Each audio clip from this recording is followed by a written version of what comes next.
Let's do a quick review of nature in the first two-thirds of Paradise Lost, our readings for the past couple of weeks. In Book 2, our poem refers to night and chaos as ancestors of nature. Before their eyes in sudden view appear the secrets of the hoary deep, a dark, illimitable ocean without bound, without dimension, where length, breadth, and height, and time and place are lost, where eldest night and chaos, ancestors of nature, hold eternal anarchy amidst the noise of endless wars, and by confusion stand. Next hymn, high arbiter chance governs all. Into this wild abyss, the womb of nature and perhaps her grave, of neither sea nor shore nor air nor fire, but all these in their pregnant causes mixed confusedly, and which thus must ever fight, unless the Almighty Maker them ordain his dark materials to create more worlds. So nature here is being defined differently from Spencer's nature, which was clothed with the light of divinity, and Chaucer's described as the vicar of the Almighty Lord. And the seemingly distanced from God natural world as earth is only formed after a battle in heaven that is described in terms familiar from the battles of the English Revolution, designed to establish a new man-made order of life. All heaven appeared from those deep-throated engines belched, whose roar emboweled with outrageous noise the air, and all her entrails tore disgorging foul their devilish glut, chained thunderbolts and hail of iron globs, eternal might to match with their inventions they presumed, but they stood not long.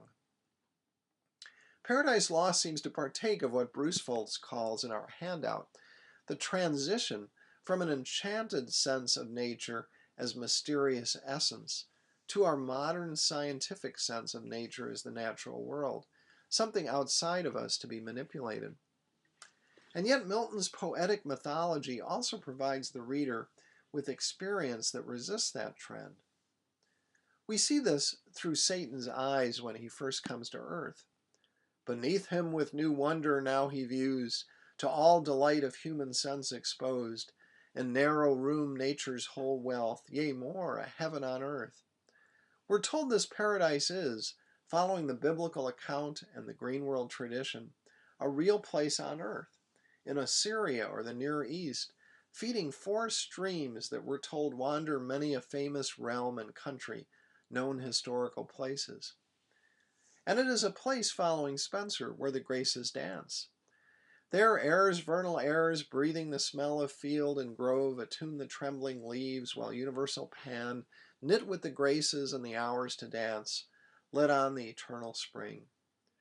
Satan, entering paradise and seeing Adam and Eve, wants to get them on his side, to fill the world with their offspring and the kings of hell. He speaks like a European colonialist. Honor and empire with revenge enlarged by conquering this new world compels me now to do what else, though damned, I should abhor. Adam and Eve love and sleep in Milton's poem in what is described as a bower of bliss. It is a place woven of plants and flowers. It was a place chosen by the sovereign planter when he framed all things to man's delightful use. This bower of bliss, like Spencer's artificial, fits into the new discourse about nature in Milton's day, with science emerging to redefine nature as more the natural world around us, rather than a deeper, more mysterious essence.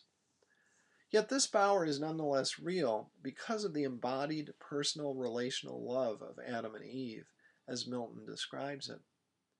In shadier bower, more sacred and sequestered, though but feigned, Pan or Sylvanus never slept, nor nymph nor faunus haunted. Here in close recess, with flowers, garlands, and sweet-smelling herbs, espoused Eve decked first her nuptial bed, and heavenly choirs the Hymenaeans sung. The love between Adam and Eve is described as natural, unlike the hypocrisy of Puritans or the excesses of the Restoration.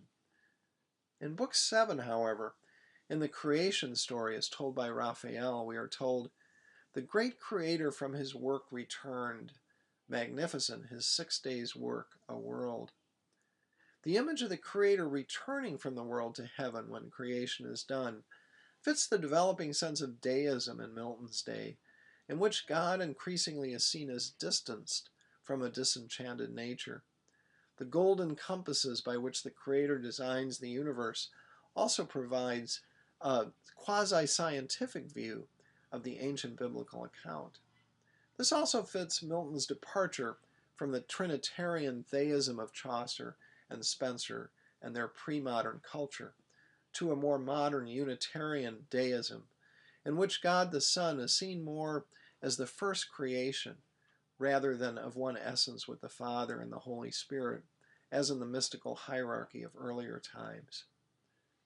The division between self and other, exemplified in Satan, nonetheless offers a critique of modern individualism in the poem, according to Ken Hiltner.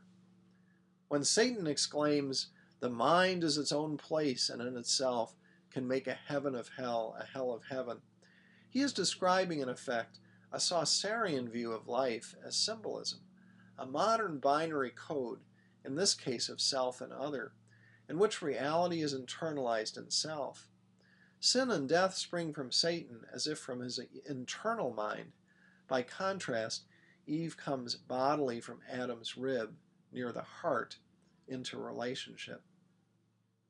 However, the green world tradition of Chaucer, Spencer, and Milton does still posit a self shaped in larger external contexts. Unlike Satan, Charles Peirce would say that self is formed in the relationship of sign and environment. As a reader, like Adam and Eve in paradise in a sense, we are shaped in the nature text. The nature text is not shaped in us. We can read a sign such as Satan in the poem as a nature text by understanding the context of the physical and historical environment and the context of author and reader, giving meaning to the figure of Satan in the poem. Thus, Satan as a cultural body or cultural mirror could reflect aspects of modern individualism, or of the Stuart monarchs, or of Oliver Cromwell, or of Milton himself, and of ourselves, and all of the above. Likewise, we can read the landscape of the poem, Paradise in the Green Earth, as a nature text too.